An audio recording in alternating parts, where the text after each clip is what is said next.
I do believe that there is a very huge shift on the horizon, and I believe it's coming very soon.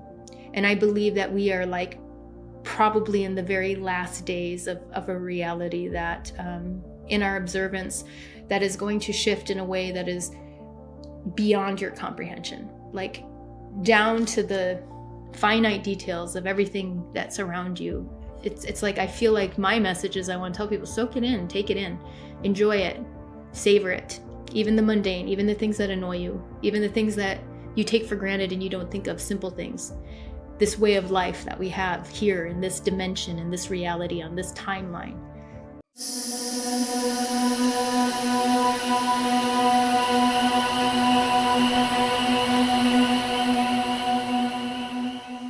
Welcome back, Judea. Thanks for coming back. I really appreciate you being here. Thank you for having me. My pleasure. You are a beautiful walking paranormal story unfolding, and I've gotten so much positive feedback from your episode. So I'm like really stoked to have you share some more of your experiences. Yeah, I love sharing the stories. They can be a little time consuming sometimes, but because there's lots of details. I love the details. The last time you were on, you said that you were headed to Nepal. How was that? Phenomenal, amazing, magical, mind-blowing. I've been meaning to put together like a video montage with some stories and things. And then I go through these things. It was like, it's so intense and it's so deeply personal. I don't know if people can handle. And then I'm like, but they need to know, because they need to know these things exist. But the portals were so strong over there. And there was, such validating experiences. Like, as an experiencer, it's like you experience something, you're like, am I going crazy? I can't believe I'm seeing this. And then it's immediately validated by information that you didn't even know existed. It was. Give me an example. Yeah. Like, so, okay. What happened? So there's a portal there in Nepal. Oh, it's full of portals. I mean, Nepal is just, it's this beautifully rich country and culture, and it's mixed between Buddhism and Hinduism. So there's a lot of like temples and shrines and artifacts, basically, of like things that go back thousands of years that were stemmed from like the beginnings of their religious past, both Hinduism and Buddhism. And so when I went, we stayed at a nunnery, a Buddhist nunnery, which was phenomenal. The Gompa, the meditation hall that they had, it was like, it makes me want to cry just thinking about it, where it's like painted every inch of it. I mean, it's huge. It's got to be like thousands of square feet big. And every inch from floor to ceiling is painted in the most exquisite tankas of all these deities, just hundreds of deities from the ceiling to the roof with mantras and tankas and mandalas. And then you go in every morning, puja, 5:30 a.m. and all the nuns come in like dressed in their beautiful robes, and they're just all praying with such a level of reverence to like Chenrezig deity, the 1,000-armed deity, just like a huge one in the front. And they're all doing this prayer. And then they go and they do puja and they do this mantra for like several hours. And to be there in their life and their culture, and even how they take a break and they bring out bread and chai, and everyone takes a little breather for a second, and then they go in and they complete this, and they do this like essentially every single day. And to be in that every single day with them was very beautiful and humbling. And then also all the lessons and the learnings that we received there from the teachers that we worked with, but also the various places around Nepal that held very intense stories. And there were so many things. Like, I don't even know where to begin, but like, for example, I'll give you like one example of one of the most intense days. And we went to this place, it was cremation grounds.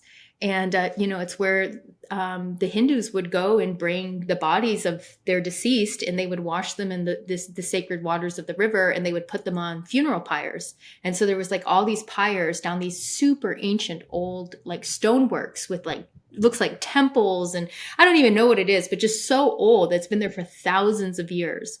And people have been bringing the bodies down there for thousands of years, 24 hours a day, appointed times, burning the bodies, and for me, coming from the West, this is like really intense. I've never been around bodies, Yeah. like There was one point where we were standing there with the group, and this family came, a parade of a family came with like a bamboo gurney and just laid a body down right next to us because we were standing in Whoa. front of their appointed spot where they have like little stone platforms where they would bring them down, they'd wash the bodies and do a prayer and do a ritual, and then they had like a set up pyre, these higher sort of tables with like wood and things. They'd put the body on there, and they would, and so there's smoke, there's bodies burning right there, and I don't think I was ready to like take all that in. Like, it was intense, I was a little like shocked, because I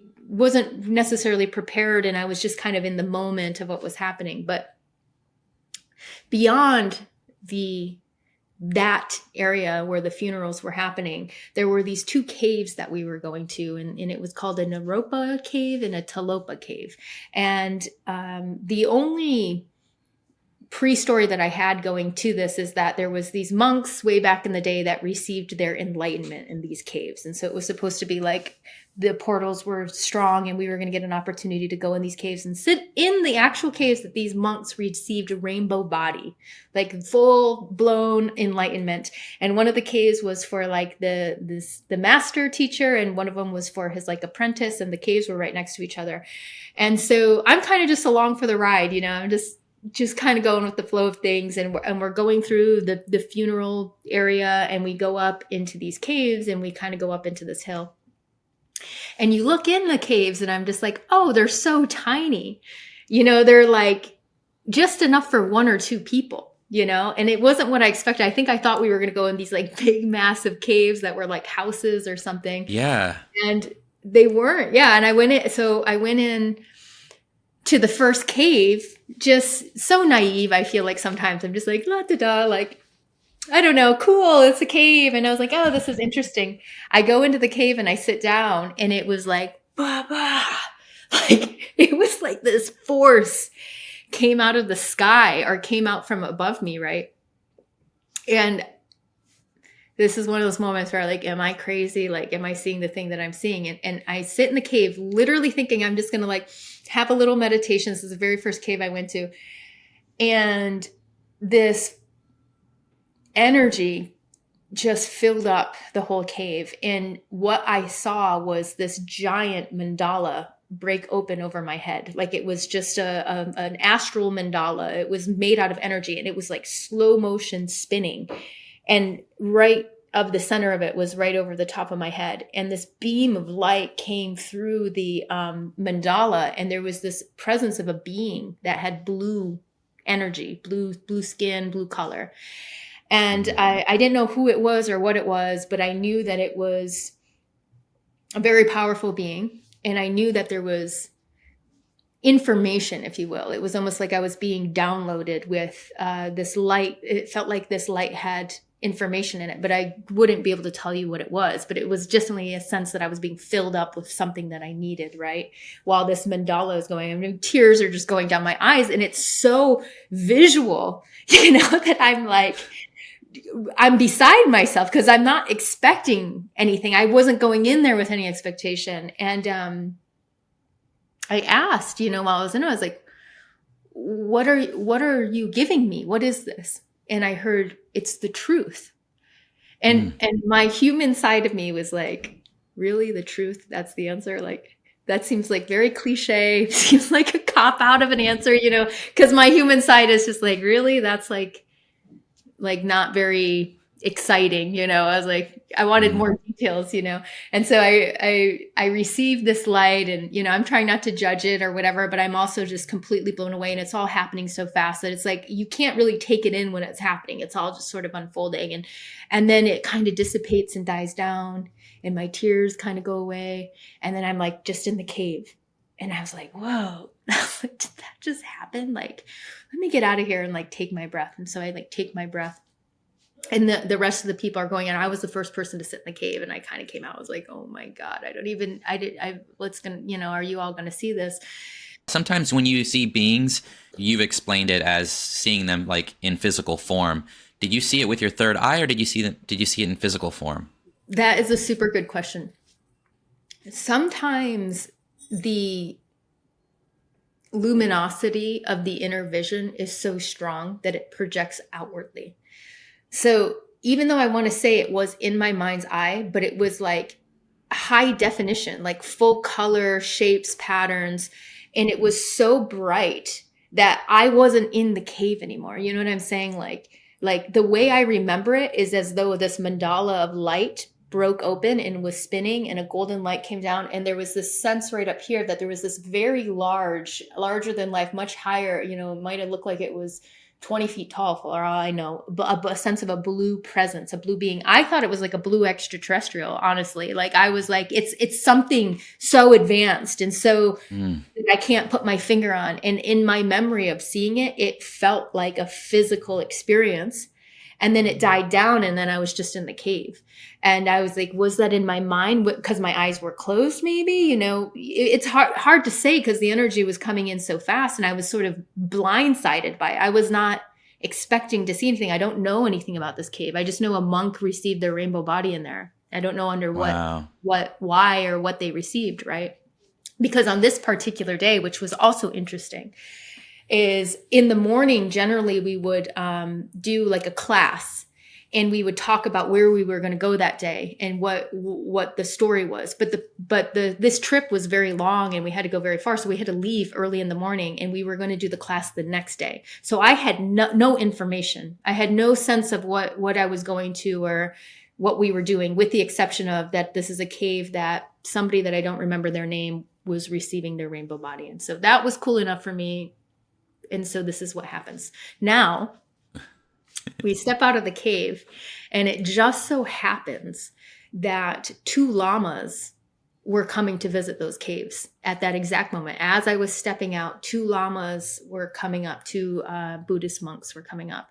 And apparently one of the monks was like a famous monk that, you know, I don't know because I'm not Buddhist, but the nun that we were with was very excited to see this person. And she was like, I was just watching your YouTube videos this morning. And apparently he's a teacher and he speaks a lot and a lot of people follow his work.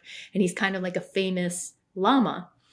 And he brought his guru with him. And his guru, I believe, is a Rinpoche Lama, which is a recognized reincarnate of a Lama. Like when you are seen as a recognized, like we know that you've reincarnated over and over again, and we know that you are embodied again, and we know who you are. You get the title of Rinpoche Lama. And of course, Lama is like the highest level of Buddhist that you can become. It's like the high teacher, right?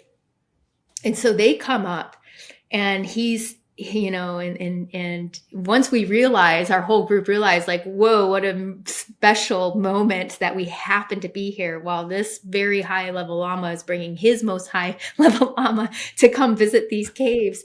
And the Lama goes in there and he has a meditation and he comes out and he says that, you know, that the center of the mandala of all of Nepal is in this cave, the one that I had just stepped out of and had saw the whole mandala. And he was like, no, like the actual center of the mandala of Nepal. Like if there was an astral mandala that was spinning around, the very center of it is in the cave that I was in. And so I was like, wait, what did he just say? I was like, okay, so that was like clue 1, you know? And I was like, that was crazy. And anyways, they talked story with us a little bit and then they went on.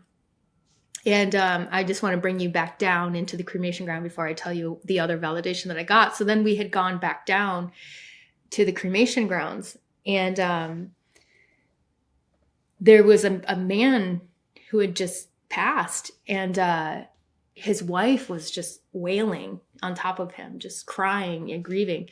And I had this full like out-of-body experience. And I left my body and I was standing there face to face with the spirit of the man who had just passed away.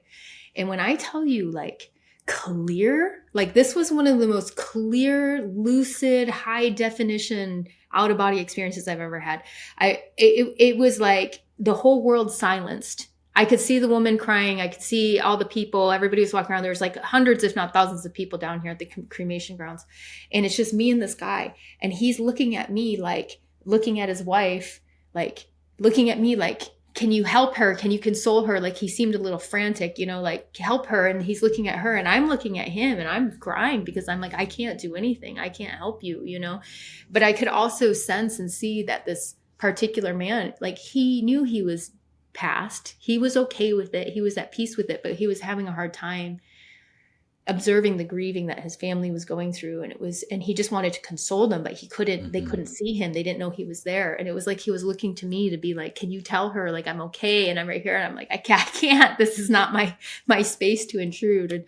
And so I was, I just started praying for him really and praying for her. And then I came back into my body. But that, even just that little blip of a moment, I mean, the charge of the portals that are there, I have had like bilocation experiences before, but this was like on another level that I mean, it was so real. And anyways, the next day, to finish the story, we had met in the Gompa to have our class about this, to teaching about what are these caves that we went to.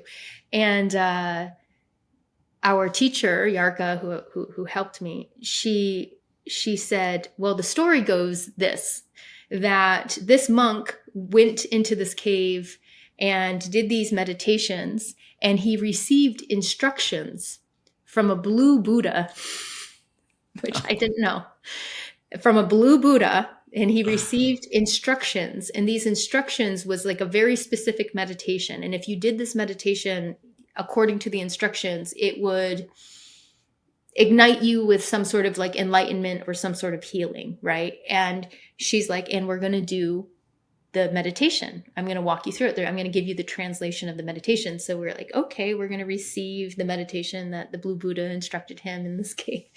And the first like 3 sentences of the meditation was something loose interpretation. Don't quote me on it. This is the truth, the only truth and the absolute truth. And then he went through and then the instructions of the meditation. And I was like, like what? Like, cause they told me, the blue being said, this is the truth. And I was like, oh, cliche answer. I was like, I don't accept. It's funny that I'm able to receive the things that I receive because I don't in caves. Oh yeah. Yeah. Peru, like the same thing. You having that experience in Peru and now here in Nepal, like, and the validation there were other caves. But it's silly because sometimes I feel like I'm not mature enough to receive the things that I receive. Like I feel like a bumbling little kid that's just like, nah, nah. And then I receive and then I'm like, oh, so humbled. I was like, oh my gosh, that was the absolute truth. I'm so bad that I was like, I'm sorry I judged it. Sorry Yeah. I pointed my finger at it and said, not good enough, But anyways, so there's yeah, it's just, and it was just, that was just one day and every day was like that. Every day was like that. Every day was just something else that was just like, what? Yeah. I feel like I was brought there for a reason and I received a lot. I learned a lot about myself and it was I couldn't have asked for a better group. Everybody was amazing. We all got along super good. It was profound on every level. And yeah, I'm going to India in October this year. So if anybody's interested in going on that trip, we're going to go pretty deep into that. How can they find that information? On my website, which has now changed. I changed my name from Align and Shine to Omni Chakra. So OMNICHARKA.com. And if you go to that, when I release it, it's not released yet, but I will be releasing it. And the intention is if everything goes smooth, if all the planning works out, we're going to Varanasi and Rishikesh, India, and staying in an ashram there for pretty much the whole month of October. Speaking of portals, can we stay on this subject really quick? Or not really quick, but story time with Judea here. Puli Hale. I would love for you to share that experience because I know that you shared it on your podcast. And at the time that you shared it, you're like, this is one of the most profound experiences I've ever had. You wrote a song about your experience. And I would love for you to share that with my audience if you would be willing. There's more to the story. There's a story behind the story, in front of the story.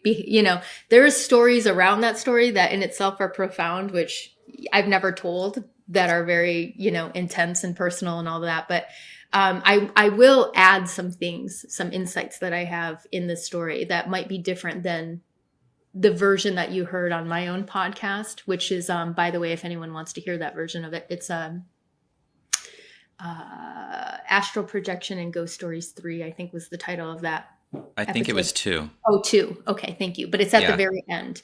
And so people Yeah. can find it and listen to it there. But I'll expand on it a little bit in this story. Well, I ended up on Kauai the very first time I was 25 or 26. So I want to say this is 2006-ish, 2007, around the give or take a year. I can't remember exactly in this moment. But I ended up on Kauai because I went through a really difficult thing. And if I was ever going to take my life, this was like the time that I was going to do it, just to give you kind of some sense of like really what was going on. And I was too young and too inexperienced to really handle the scope of like the events that were unfolding around me at the time. And a friend of mine who had just moved to Kauai, I'd never been to Kauai, moved here. And she knew that I was in a troubled space, and she bought me a plane ticket to Kauai.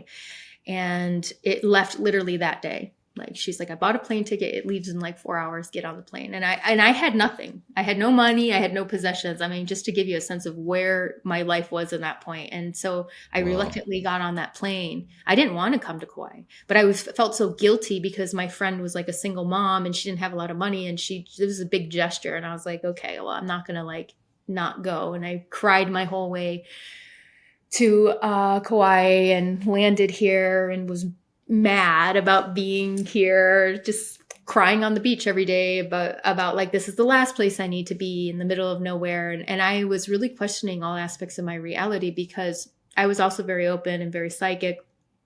I didn't understand it at the time, and it was pretty much driving me crazy. And I blamed a lot of my awareness as to the reason that I ended up in the position that I was in. So I didn't know what I believed. I didn't believe in God. I didn't believe in spirits. I didn't believe in anything, but yet I was seeing it, but I thought that I was crazy. Right. And so I was really in a mad. So you legit were pushing it away. You Oh, saw yeah. these things and you were like, oh, I just must be crazy. I was like, I don't want to see it. I don't want to hear it. I don't want to listen to it. But it was happening, but I was just like, nope, nope, nope, nope. I was just trying to drown it out. I was trying to be normal, And anyways, several months after, I started kind of like healing and getting myself back together. And I got a job, and I'm still in that space of like, I'm trying to just be a regular person, and I'm refuting any spiritual sense whatsoever. I don't want none of it. Okay. And I had met somebody, and I didn't really know them that well, but there was this one evening where they called me up. I remember the sun was setting, and they said, well, me and a bunch of friends are camping out at this beach for the weekend. Do you want to come out here and come hang out with us? And I had never left the east side. Now, Kauai is a super small island. It takes like 2 hours to drive from one side of it to the other side of it. And I had never actually left the east side and gone to the west side. And so I wanted to go. And so I agreed to go. And at that time, the road getting to the beach which is Polihale that we know in the story, the road going out there was very hard to get to. You needed to have like a lifted truck, 4-wheel drive. Like, there was no way. So I remember I had to go, and I parked my car, and he had come pick me up, and we were going, and the roads were so rough. I mean, it felt like it took forever to get out there. And I'd gotten out there, and it was nighttime. And I remember just like, whoa, just the stars, because there's no lights, there's nothing. You're so isolated out there, and you just don't realize how much the lights in the towns are drowning things out. But you get out there, and it's just like plastered, like a blanket of stars out there. And I remember being so like stunned by it, like, wow, this is amazing. And beautiful, it was like flanked by these mountains, and there's the beach is so big, and the ocean is so massive, and the beach went on forever. And you could just tell, you just felt so tiny in this like massive space out there, between the stars and the massive ocean, the massive sand.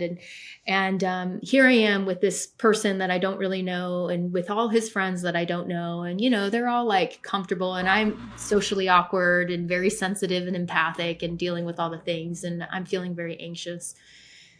And my anxiety is building up and building up. And I'm kind of like having a panic attack, basically.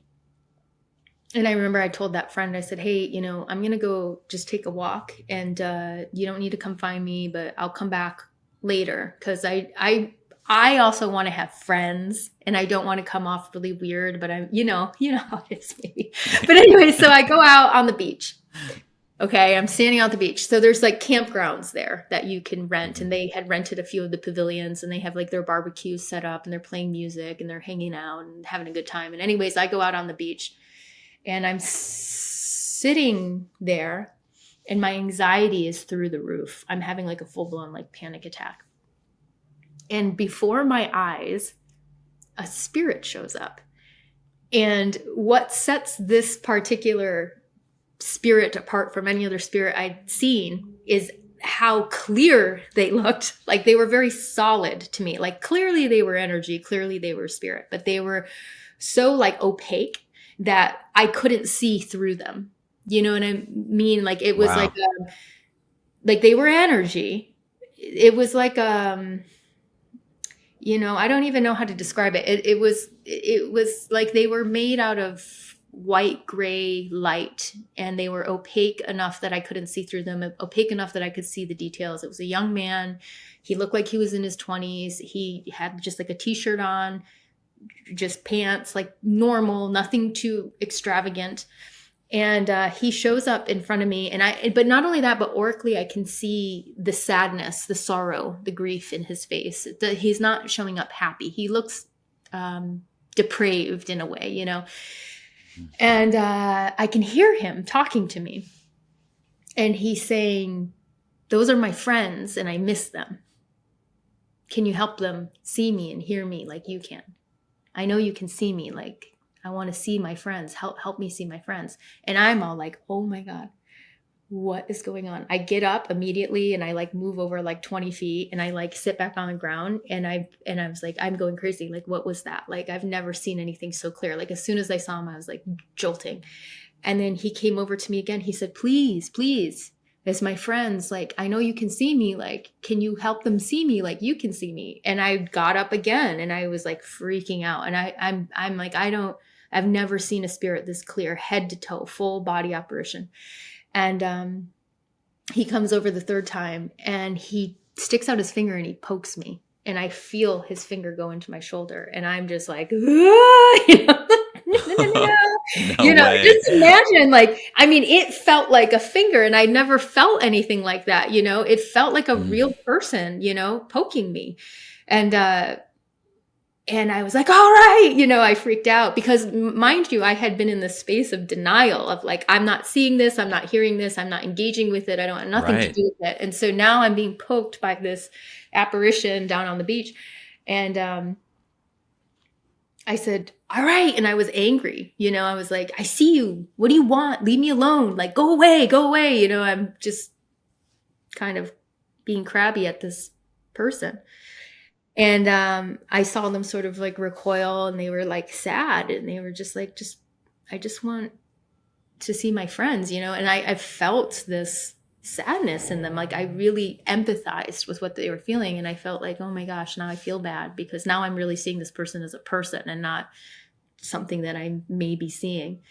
And I don't know what came over me in this moment, because I'll tell you, I had been seeing spirits for a lot of years at this point.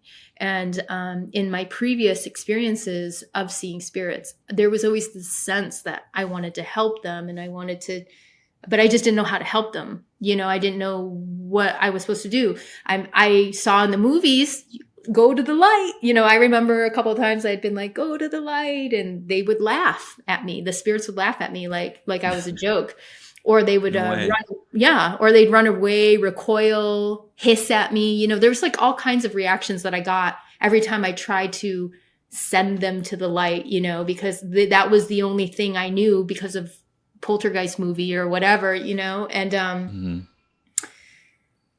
anyways, it never worked.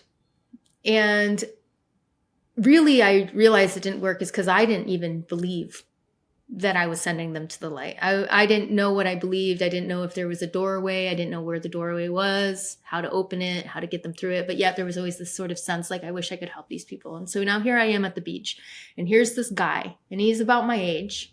And so he just feels like one of the bros, you know, and I'm really disenchanted by all of my psychic stuff at this point, and I'm just over it, and I'm tired. And so I just really matter-of-factly tell this guy, hey man, you're dead. Like,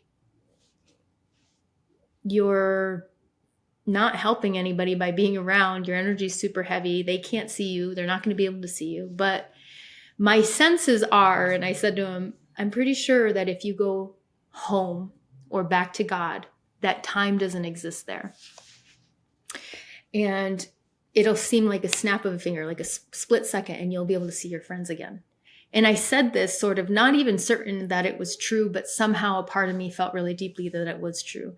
And I saw him sort of like take in that information. I seen him kind of like, you know, the light bulb. Wow, that really makes sense. And then he shrunk down into this orb of light, and the orb floated off into the sky, and it like pulsed. It was like blink, blink, blink, blink, blink. And it was gone.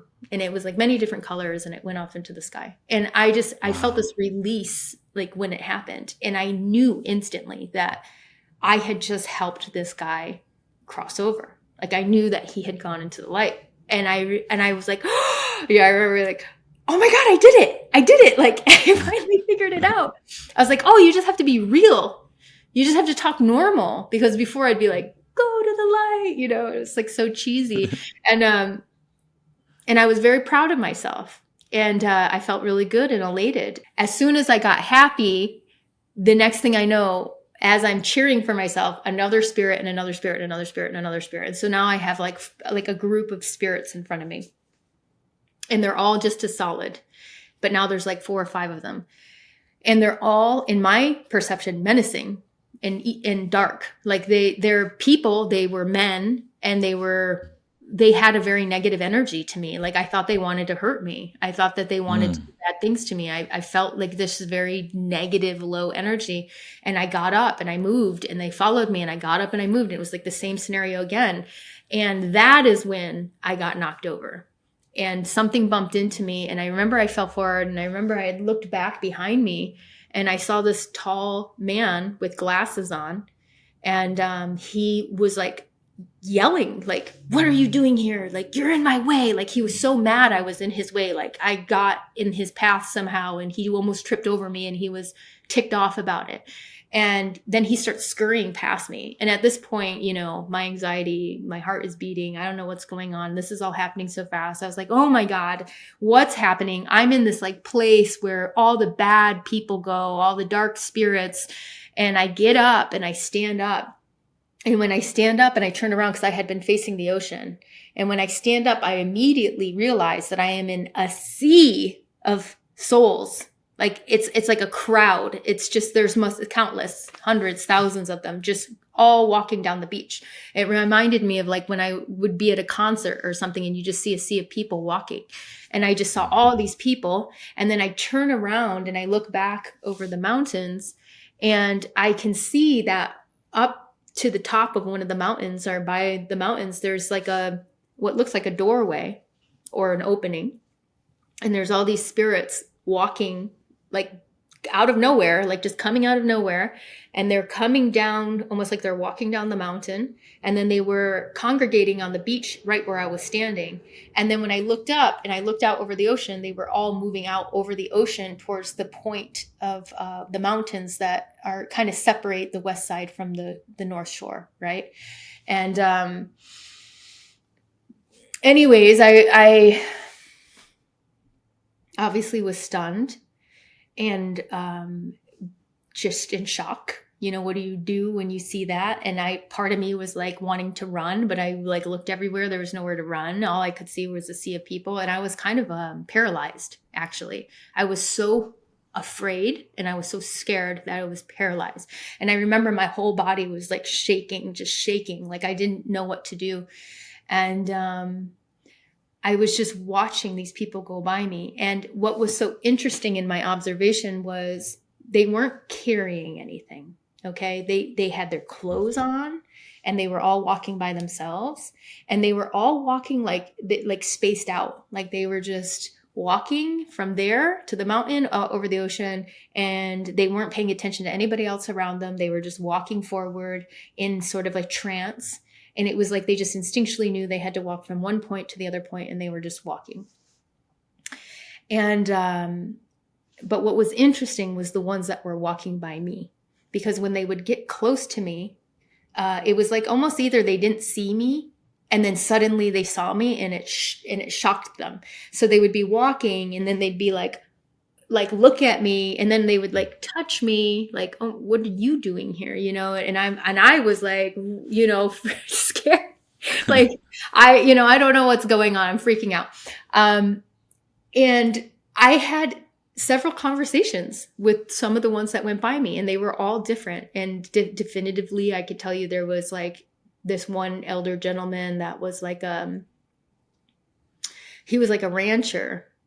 How I know that? I don't know how to tell you how I know it. It's because when they came by me, I was picking up so much of their essence. I could see, feel, taste, touch, everything about them, who they were, what kind of person they were. And this rancher that I knew lived on a property, because I felt it. He wore the cowboy hat, the whole deal. But he was really aggressive. He was like a really angry person. And I could tell in life that he was probably a real jerk to a lot of people. And he seemed very annoyed that I was in his way. There was a young Asian man. He might have been like 20. And he was gay, and very sort of flashy and big personality. And I knew that he had OD'd. I knew that he had died taking too much of something, probably at a party. And he had gone by me.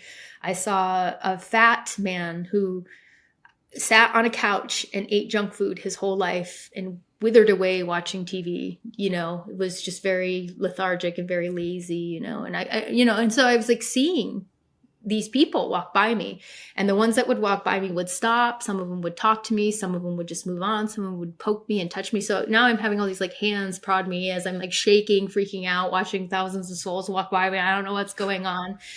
And I'm for certain that I'm in some sort of like hell realm where all the bad people go, because everybody definitively felt very negative to me. They felt very heavy. They felt mean, ugly, just something was just off about all of them.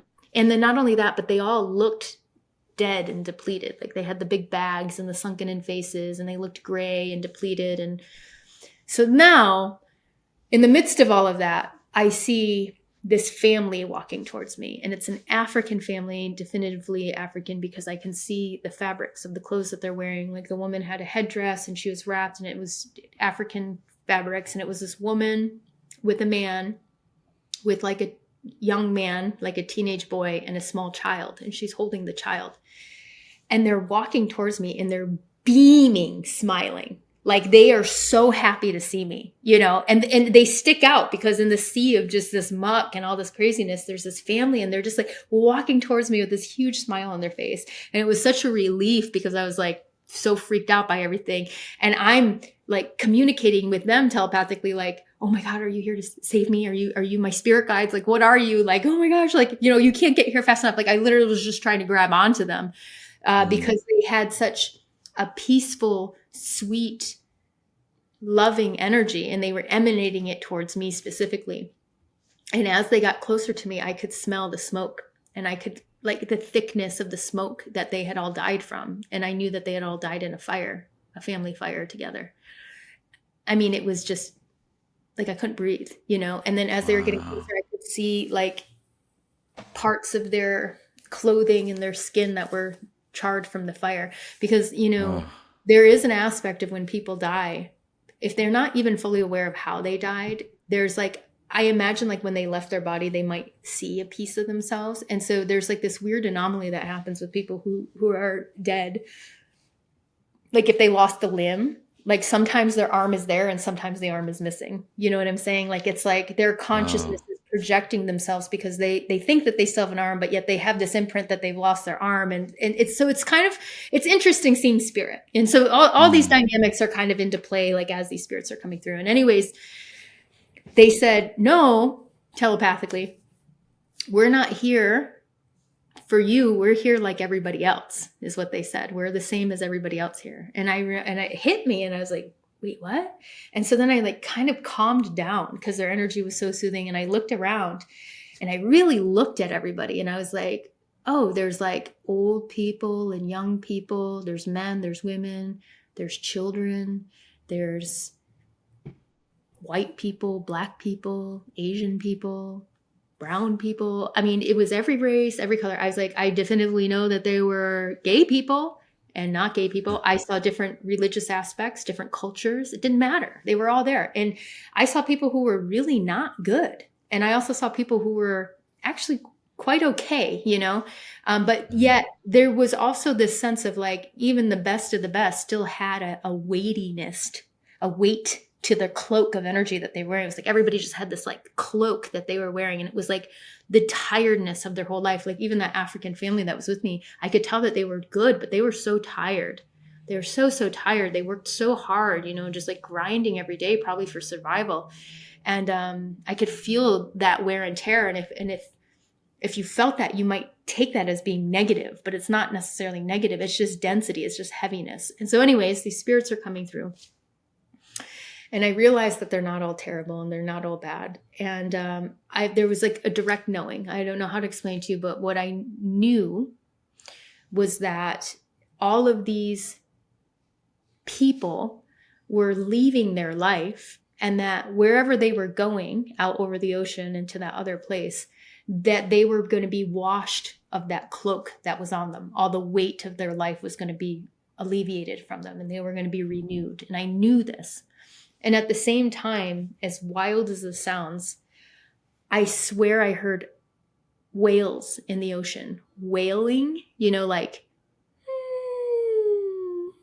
that sound.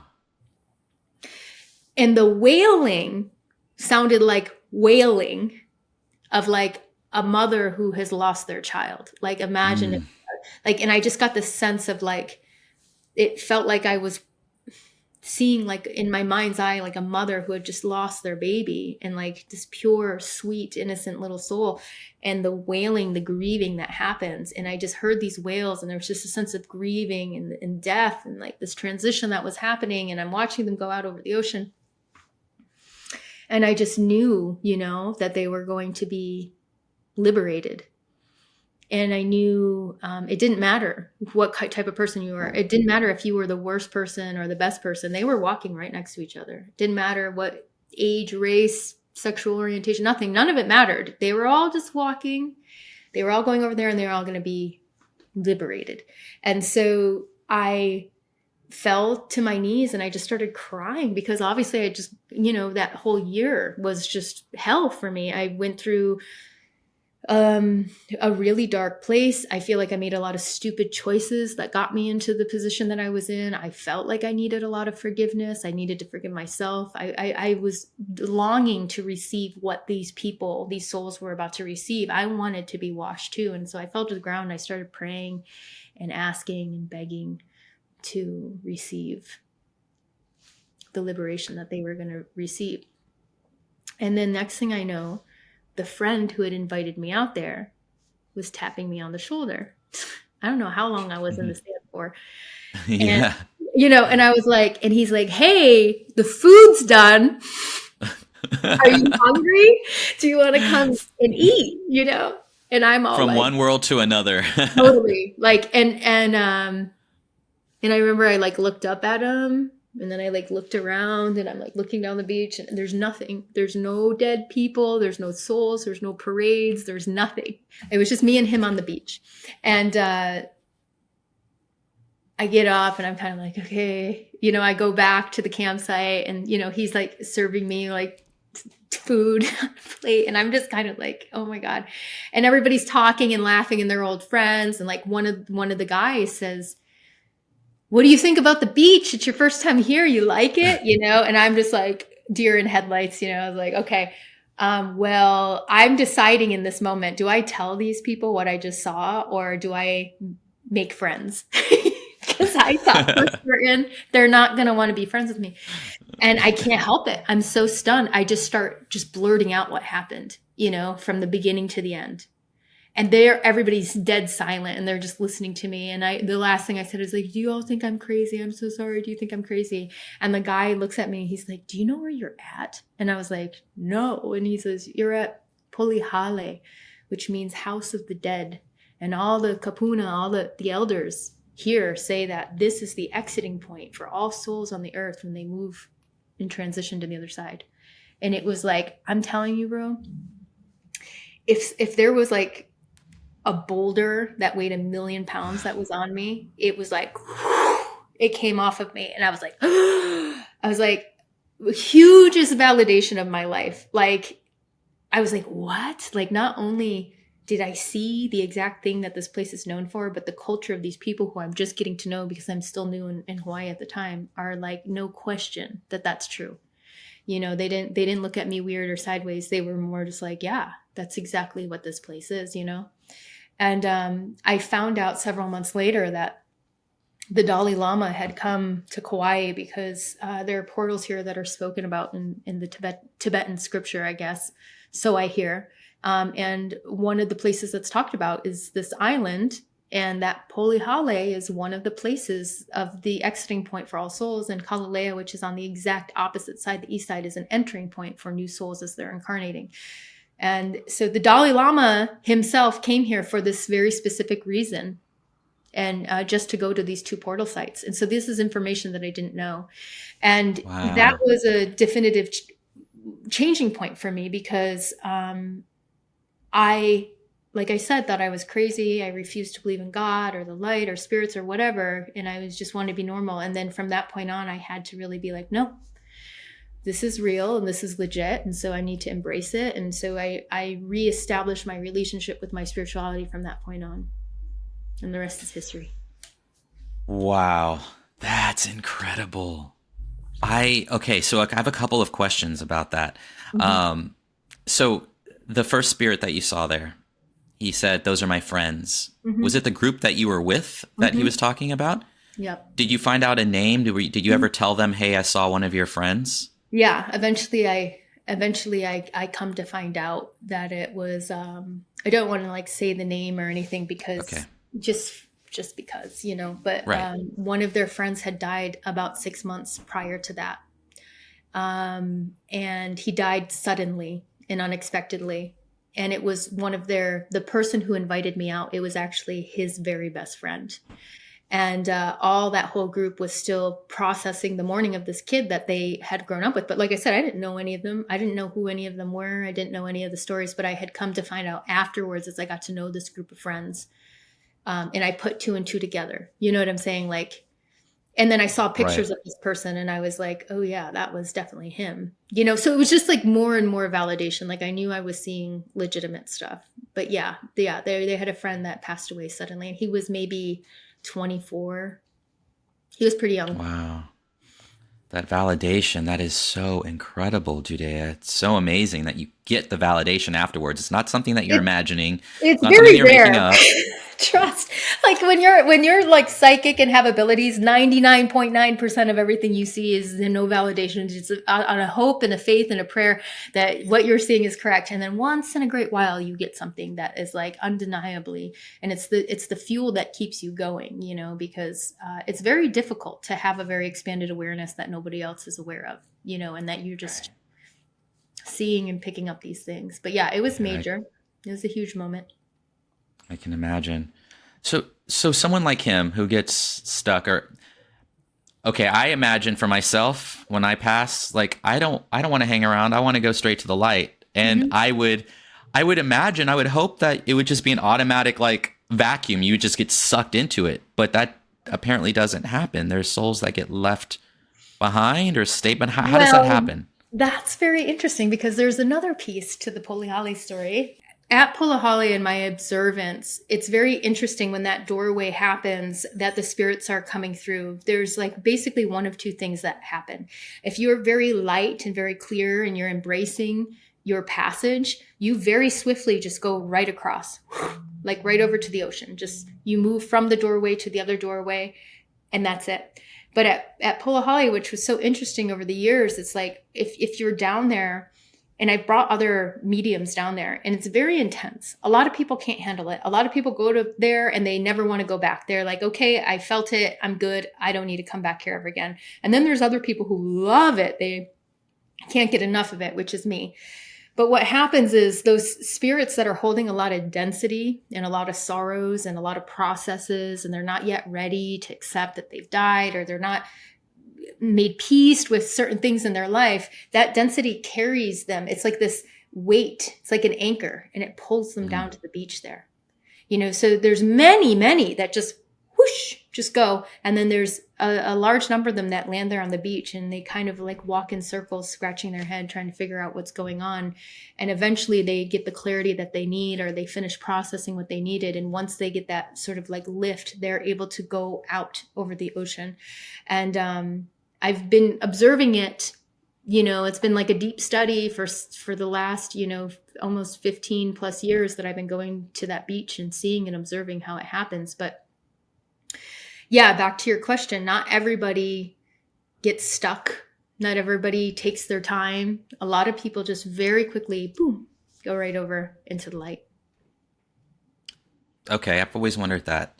And I mean, I imagine that's all souls from all over, not just Hawaii. So that's like a weird landing spot. I've heard that there are other portals in other Okay. places. I haven't been to them, but supposedly there's other portals that are similar so what I've heard, but this is the one that I know of and have experienced. And yeah, it's definitely happening. It's an intense place. I mean, if you ever go there, it's definitely a place that you can visit, and they invite tourists to go there. And I just ask that anyone that does go there, just go there with reverence and respect, because it's a very powerful place. It has a very deep and long history with the Hawaiian people here that not a lot of people know or understand. And actually, I think a lot of it's probably been forgotten because the culture's been, demolished in a way by the people who came here.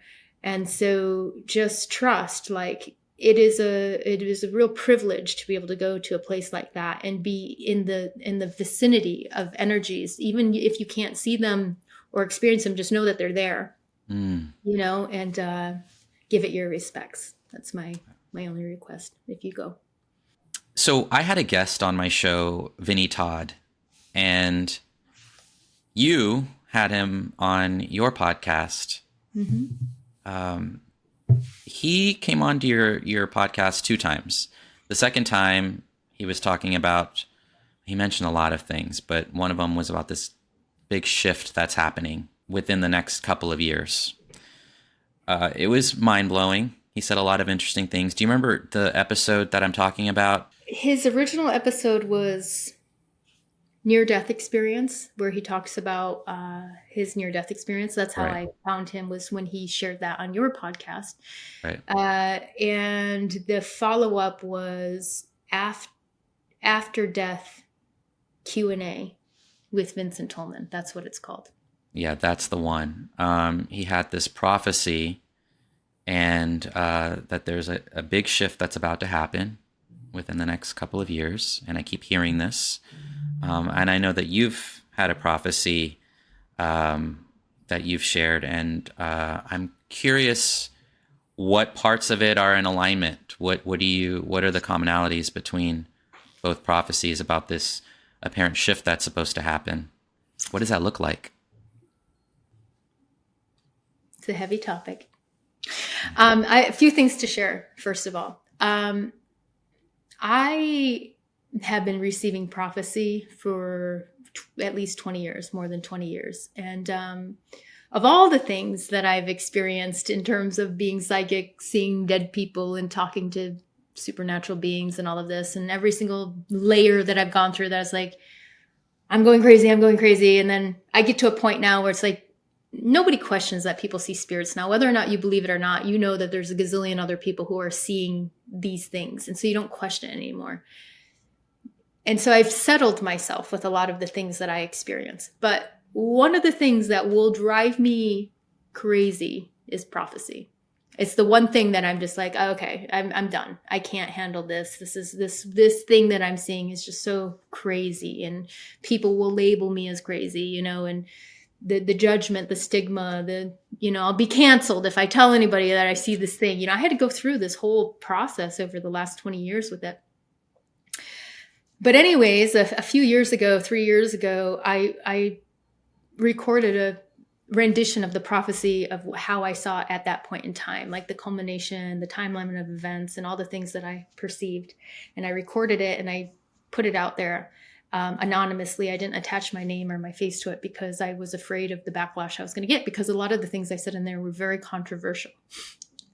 And I know that a lot of people heard it because I put it on a website, and I was able to see sort of like where it was going and who was listening to it and so on and so forth. So I know that a lot of people heard it, but nobody knows it's me.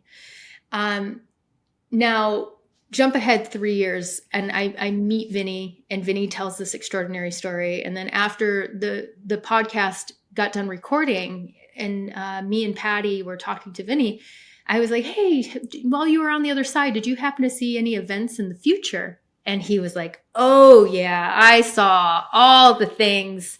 I could talk to you for hours about it, about details. And I was like, really, really? Like, wow. You know, and he's like, but I've never told anybody. I've never shared it with anybody. And I was like, but you can share it with us, like, trust, like, if there's anyone you're going to share it with, we'll be able to handle it, you know? And he was apprehensive, you know? And then he sat with it for a second. It was like, he was like, wow, this is so strange. Like, I feel like I can tell you that for the first time in the, gosh, what was it? Almost 20 years that he had been holding it. I can't remember what year it was, but it was something along that he had never told anybody. And suddenly when I asked him, he was like, yes, I can tell you. And so we scheduled to do this next podcast with him, and he came on, and we didn't know what he was going to say. I had no idea. There was no preliminary talk, but we kind of opened it knowing like, okay, this might be intense. And we put our disclaimer like, hey, this is like for spiritual entertainment purposes only, and just something to consider. And Vinny gives his like testimony of what he saw. And my jaw was on the floor. Like, we don't do the video recordings, but I was like freaking out because it was exactly what I saw, and the timeline and the order of things that he saw was like uncannily the same as mine. And for me to take that in, it was like, I thought that I was the only wacky person out there who saw this thing. Like, I don't know anybody else who sees it. Or I've met people who've like, I see this part of it or that part of it or this part of it. But I've never met anybody else who has like all the components and can kind of formulate this whole like storyline of events, right? And so when Vinny had shared his, to me, that was like, I was really startled. You know, I mean, I say what I saw, but do I believe it? Yeah, kind of. But then there's also this part of me is like, maybe I've lost my mind truly on this one, and this is not really actually happening. So then to hear somebody else say it, like if him and I were to write a list and itemize every moment and everything, that it would be seemingly impossible for us to see the same thing. Now, he said some things that I didn't touch on, and I said things that he didn't touch on, but a lot of it was pretty similar. And our vocabulary was peculiarly similar. Like in my prophecy, I talked about a fear cloud, and he talked about a fear cage, you know, and he talked about a rainbow bridge, and I called it a rainbow curtain. And we, you know, there was things that were just really bizarre to me that we were so aligned on. And even after we had finished the podcast, you know, Patty was like, wow, that was exactly what you said. And I was like, I know. What do you make of that? Like, that's really, you know, and so it kind of like took me for a little bit, you know, to like integrate the idea that there was somebody else that existed who saw the same thing, which was exciting, but also like, whoa, like reality check, like what's going on here? So, yeah, what can I say?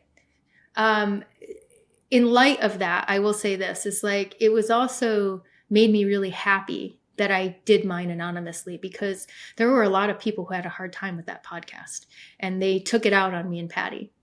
I'm so sorry. No, it's all good. It's understandable, but it's also like it really shows you the gravity and the impact of information. And like, and there's so many people out there who are just like, oh, tell us all the details. We want to know what you see. But then there's this whole other group that'll point a finger and mock you and judge you. And those are the people that make people like us not want to say the things that we're seeing, right?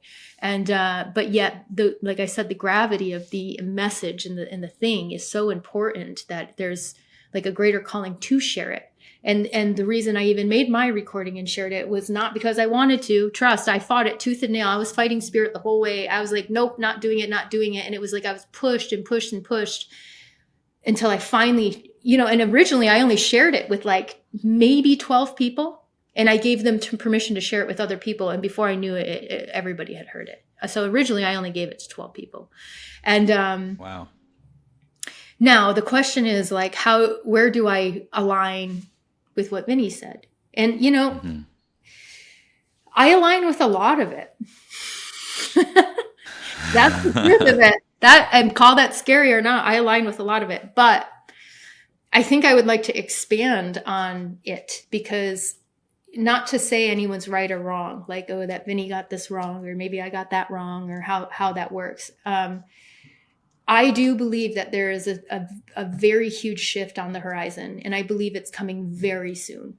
And I believe that we are like probably in the very last days of a reality that in our observance that is going to shift in a way that is beyond your comprehension, like down to the finite details of everything that's around you.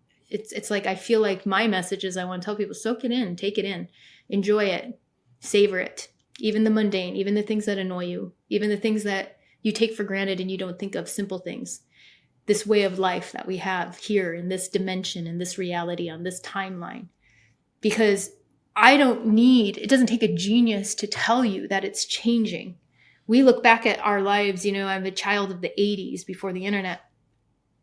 And I can look back, simpler times back in the days, and now we're looking, and I'm looking at my own children and the technology and like the social unrest, the political atmosphere, the things that are going on in the world. I mean, it's getting crazy, it's getting nuts, and things are changing very fast. And that change is exponentially faster than it was the year before. So it doesn't take a psychic to tell you that the things are changing, and they're changing fast. And if you think those changes are going to slow down, I promise you they're not. And those changes are coming. And the intensity of the shift that I foresee is very profound, and it's very big, and it's very real. And it's really beautiful, and it's really great, but the pendulum swings both ways. And there's the dualistic nature of this reality is that there's going to be an equal and opposite energy. As high and bright and beautiful as it's going to be, there will likely be some other stuff that comes with it. And that's not really where I want to be in my focus. And so in my feeling, even though I say I align very much with what Vinny said in that episode, was I don't think that there's anything anybody can do to prepare for the changes that are coming other than aligning themselves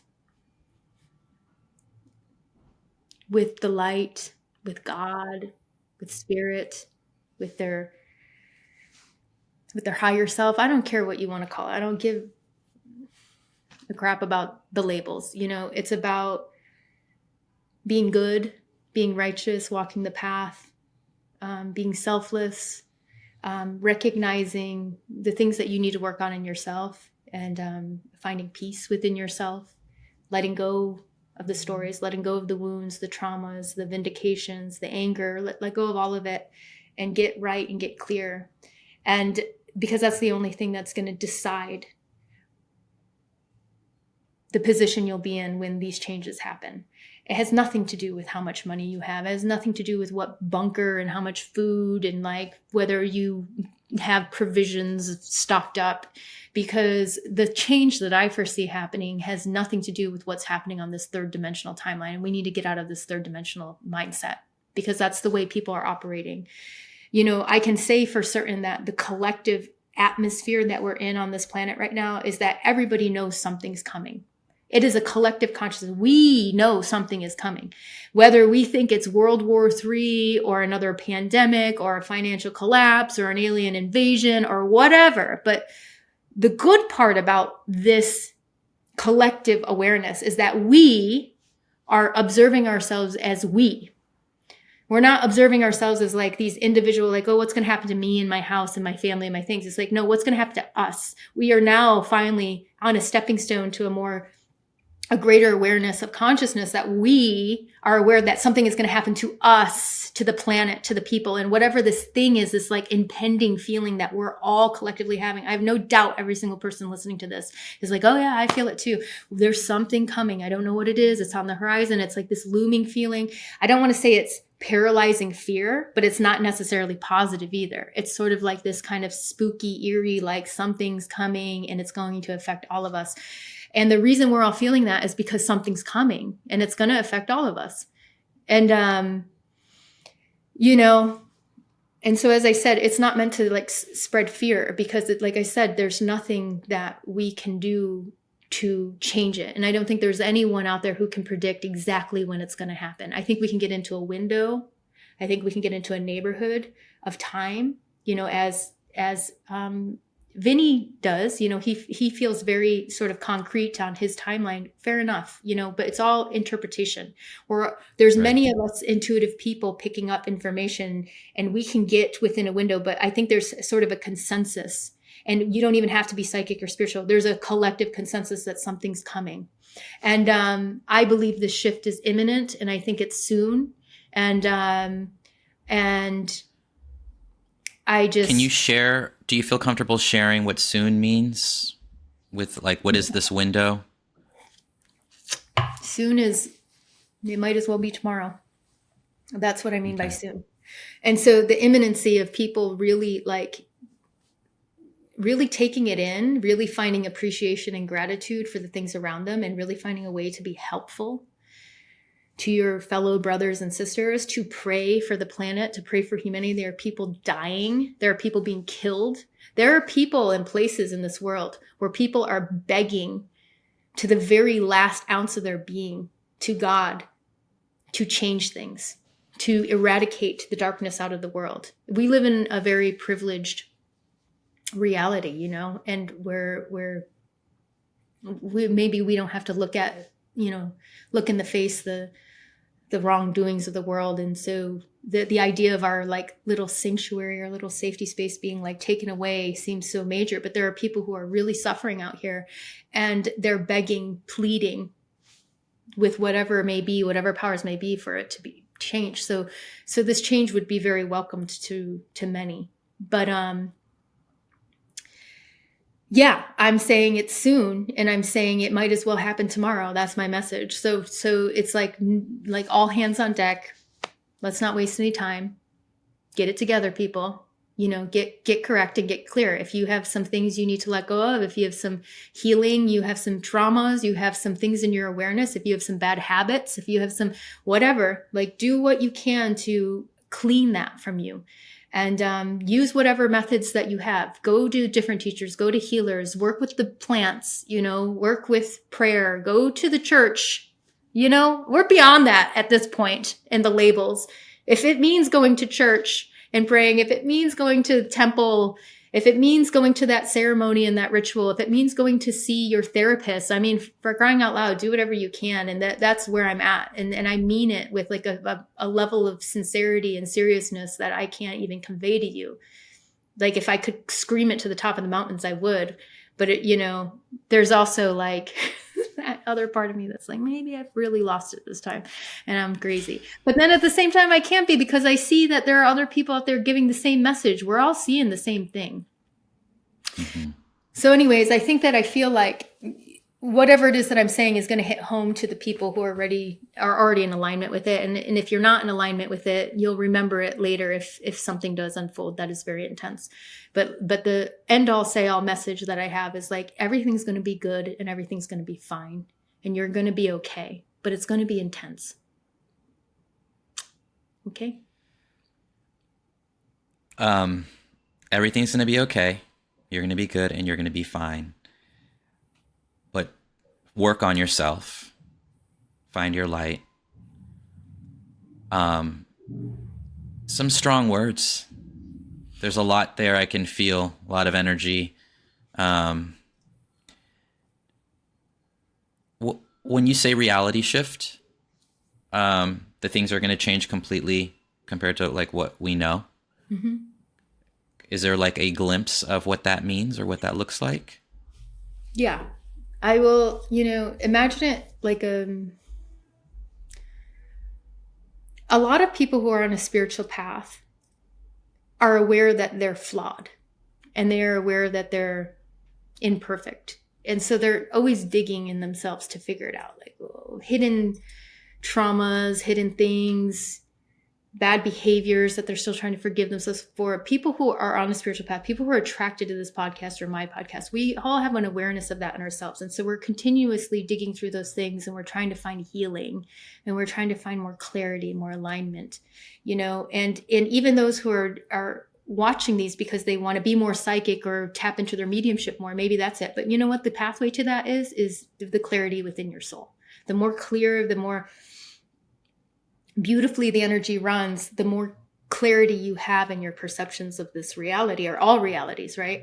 Now imagine an energy shift happens, and suddenly you have full awareness of everything. And if you haven't cleansed yourself, and if you haven't dealt with your things, you might have to deal with all of it all at once. And for anybody who's on a spiritual path, who's gone through several dark nights of the soul, any one thing can be traumatizing. It can take you to your knees, one thing. And it can take you weeks, months, years to process that and integrate that, just for one thing. And yet people who are on a spiritual path that go through one thing and then another thing and another thing, and over time, over the years, and to get themselves to a level of clarity where they feel firm in their light, and they feel firm in their understanding and their own gifts and their own intuition and their own, all the things that they have, and they stand firm.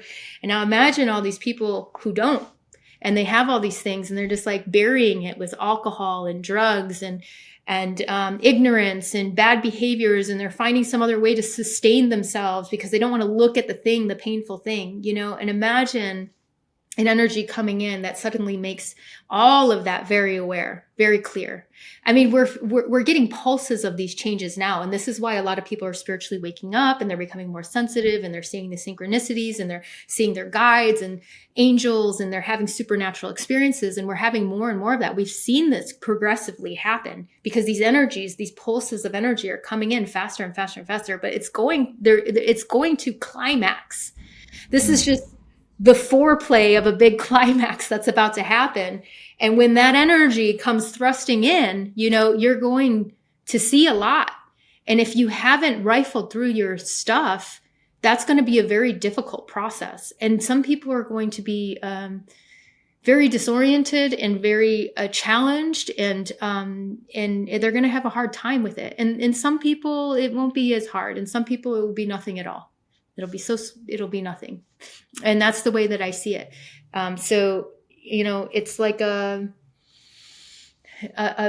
very big awakening of truth, and all the things that you would not want to see or try to ignore as a truth in your reality will become very apparent. And so that's why I'm saying, like, take the time now to align yourself and to clean yourself, because when these energies come in, and they're coming in every day faster and faster. It's going to get weird. You think it's weird now, it's going to get weirder and weirder. And it'll be very intense for people, but I promise you it's all good. A purge is not easy. When we're sick, when we're on the toilet and we're throwing up and it's so awful. But then after we get it out, that feels so good. Like we're so happy to be on the other side of it. I'm saying, imagine if we're all going through that together at once. It's going to be a lot, And so there's going to be a lot of us that I feel like need to step up. I think a lot of the light workers out there, who I'm actually really giving this message to, is to the light workers who already know that they're here to be, in position to be there to help. because the light workers are going to be the ones that are going to move through this transition very easily. They're going to be the first ones to be able to take action, and they're going to be there to help and guide the others and teach the others how to step into their power and into their alignment, and how to give them the tools that they need to put themselves sort of back together. Because as this unfolding happens, and it's happening unconsciously, it's why the world's going crazy. It's why people are doing ridiculous things out there. It's because these energies are coming up and they're being triggered, and it's making people behave a certain way. But it's only going to get more and more intense is my point. But I have faith that, like, you know, the good people of the world are going to be okay. And you know you're good. You know, we're not perfect. Nobody's perfect. I'm not perfect. I have a lot of bad traits that I'm still working on. But where you know that you're good, you know, and if you know you're good, you know you will be good through this. That's what I gotta say. So there's no worries. There's no worries.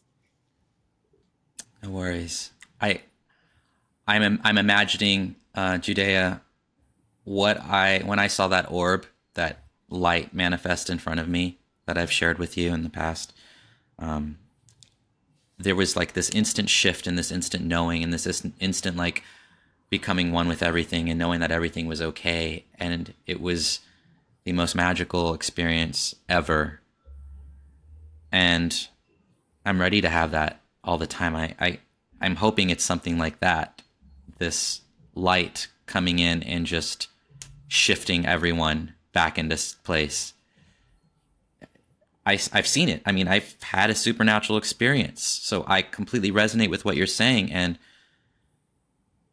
you know, I pray and hope that, that everyone finds that part of themselves that knows the truth, that knows their light, that knows who they really are. Mm-hmm. So when this transition happens, it's as smooth as it can possibly be for whoever's watching this. Exactly. You know, it's like, you know, I don't know. There's like a calling in me to share that message and to get it out there as much as possible. And there's always that other part of me that's like worried about the judgment and the this and the that and how people are going to take it. And, oh, am I that crazy person waving a sign on the corner telling everybody the end is near? You know, it's not an end, it's a new beginning. That's the way I see it. And but, you know, any passage through the rebirth, any birthing, you know, it's like when we went through the birth, there was so much pressure, it was so intense, and then we came through and we were birthed. You know, we're heading into that. We're in the contractions right now of that birthing process, and that glory of the birth will happen, but it's, you know, it's the pressure is going to get very intense before that happens. And I just feel like the time is coming, and it's soon, and it's imminent. And as I said, we might as well just recognize it as happening tomorrow or in the very next minute, you know? And so that's the attitude that I think people should have, is like, this is not generations down the line. This isn't something gradual. The way I see it and the way a lot of other people who are receiving these messages, I know I'm not the only one, it's very soon. And, you know, there you go. I've heard it from so many people. And for those of you who have listened to Chris Bledsoe's testimony about his encounter with the lady and these spiritual beings that he encounters, it's happening soon. For those who are not familiar with Bledsoe, because I follow his story too, and he's one of the most documented, government-recognized alien encounters. Very famous story about a visitation that he had and some messages that he received. So I definitely highly recommend people to look at that too, because I got turned on to him just a couple years ago, and I was like, what? This is definitely just validating everything that I saw. Yeah, he's got an incredible story. Highly recommend it. Right. Being studied by the top scientists in the world, intelligence agencies from all over, NASA, and he claims that he personally doesn't believe they're aliens. He personally believes they're spiritual beings. He calls them angels. And I mean, I'm kind of in the same boat because sometimes I say aliens, it's like, oh, they're higher dimensional beings. I mean, we call it, Right. like, what are labels, vocabulary? But these are advanced to me beings. They're advanced, Hmm. intelligent. They're spiritually advanced, technologically advanced. There's like, they're supernatural beings. You know, call them Yeah. aliens, call them whatever. I And don't know. go back to ancient texts and read the Bible and people who have had experiences with angels and what they experienced. Mhm. I think it's all the same thing. I think so too. I'd agree. Well, Judea, I think this is a good place to stop. What do you think? Yeah. um, Is there yeah. any final words that you have? I know that you just gave some really beautiful final words, but anything else that you want to share before we say goodbye?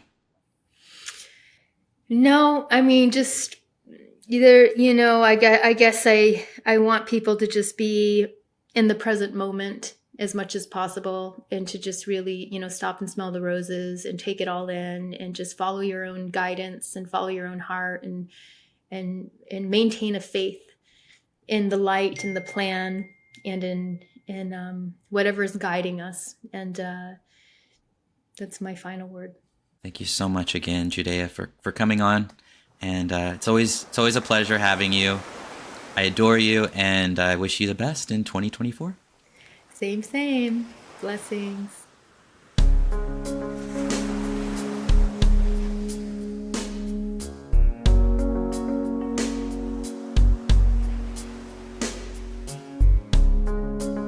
So many roads to travel, so many paths that I can roam.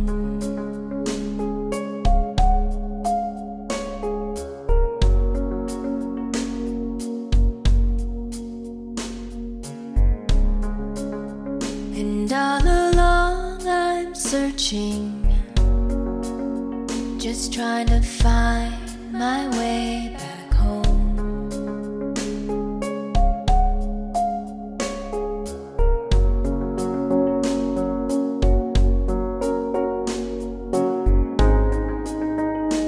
I have done this all before, and I'll do it all again.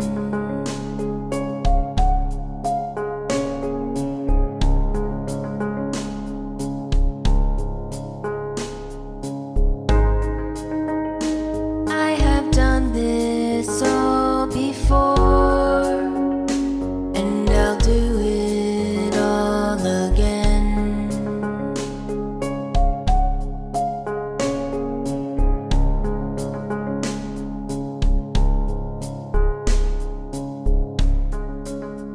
This blessed cloak I shoulder, this tapestry I made,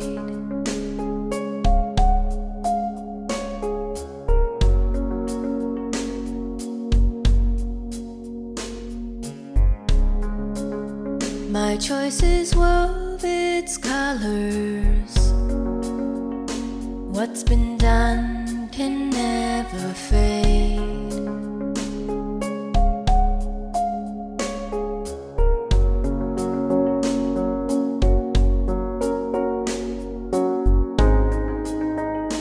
And you clear it all away as I learn from what I do.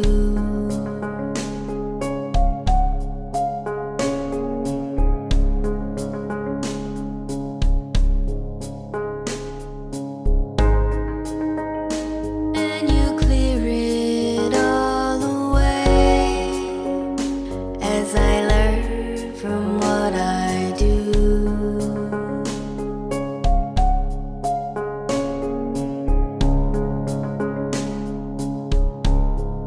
So I'll walk, and one day I'll see the others as they walk with me. All differences we have now set aside,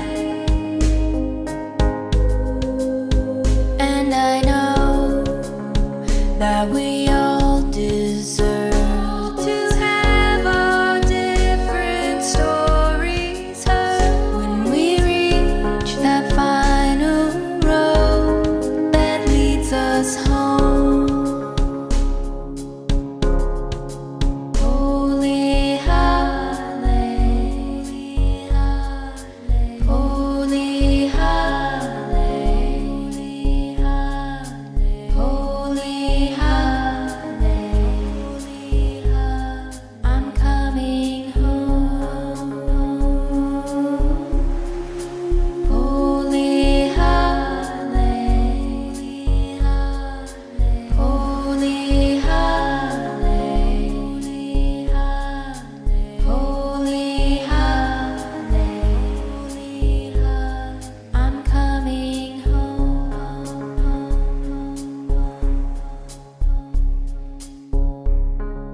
thank you for these lessons.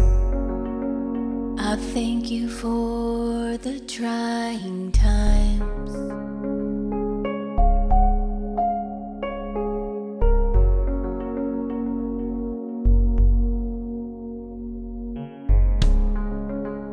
I thank you for these blessings. I thank you for the guiding signs.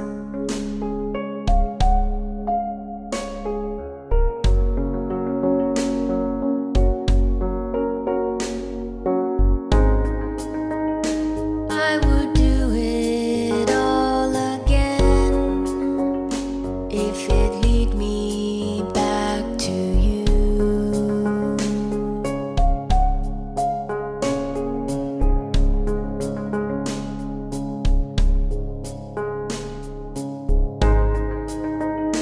I would do it all again if it lead me back to you.